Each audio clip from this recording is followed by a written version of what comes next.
Global Typhoon, Chairman TV. Weather update. Helping homeless people. Please subscribe.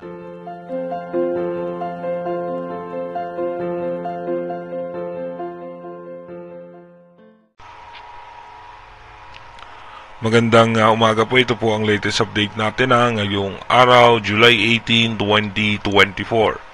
Namataan nga po yung pinakasentro nitong low pressure area dito nga po sa may parte na ng Masbate.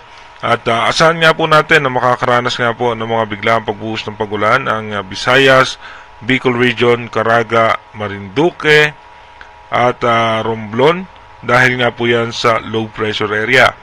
Yung extension naman ng kaulapan itong low pressure area ay apektado naman po niyan yung Cagayan, Isabela, Quirino, Aurora, Bulacan, Laguna, Rizal, Quezon at Metro Manila, Bataan, Zamboanga Peninsula, kasama na rin po ang Northern Mindanao, rest of Calabarzon at Mimaropa. At saan nga po natin dyan yung mga biglang pagbuhos ng mahina at katamtamang pag-ulan. At ito na nga po, meron na nga po tayong isa pang low pressure area na minomonitor sa labas ng Philippine Area of Responsibility. At ayon naman po sa latest update ng Advanced Weather Forecast ng European Center, ito nga po ay mataas ang tsansa pa rin na papasok ng ating Philippine Area of Responsibility at magiging isang bagyo. Ang prediction nga po na ito po ay posibleng umabot ng severe tropical storm hanggang sa typhoon category. Dito po muna tayo sa ating rain map animation. Mamaya nga pong alas 9 ng umaga, asahan natin may mga tsansa ng pagulan dito nga po sa may Mindoro provinces.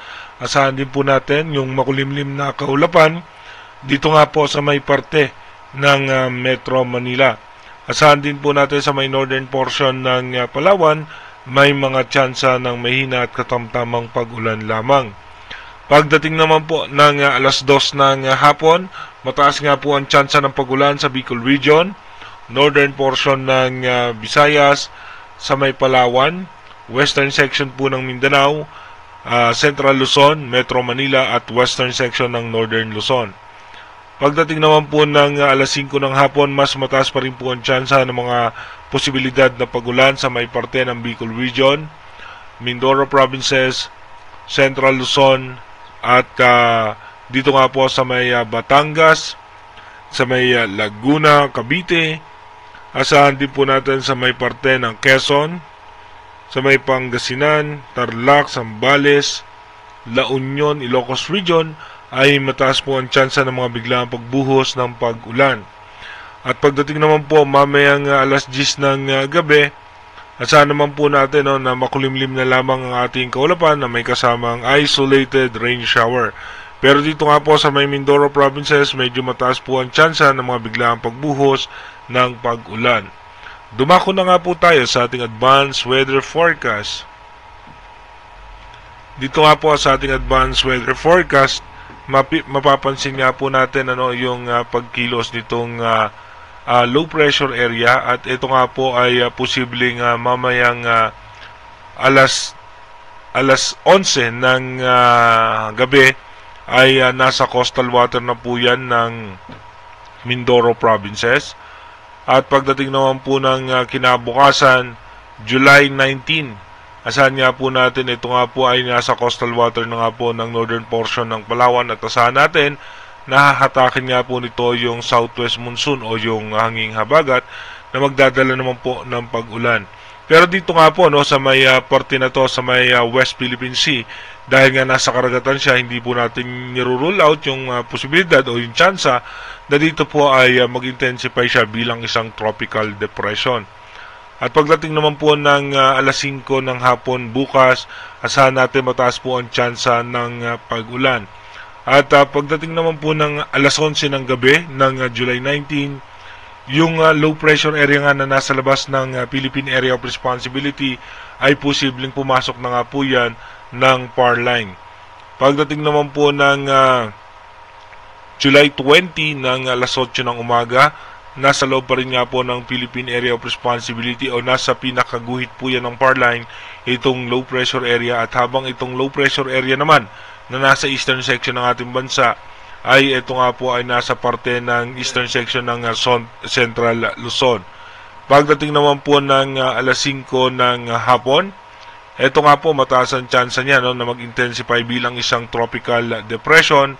At pagdating naman po ng alas 11 ng gabi ng July 20, nasa eastern section nga po ito ng Tugigaraw. Pagdating naman po ng alas 8 ng umaga ng July 21, ito almost stationary, ito nga nasabing posibleng panibagong bagyo. At pagdating nga po ng alas 5 naman ng hapon ay hahatakin nga po nito yung southwest monsoon o yung hanging habagat. At ito po yung magdudulot ng pagulan sa malaking bahagi ng bansa.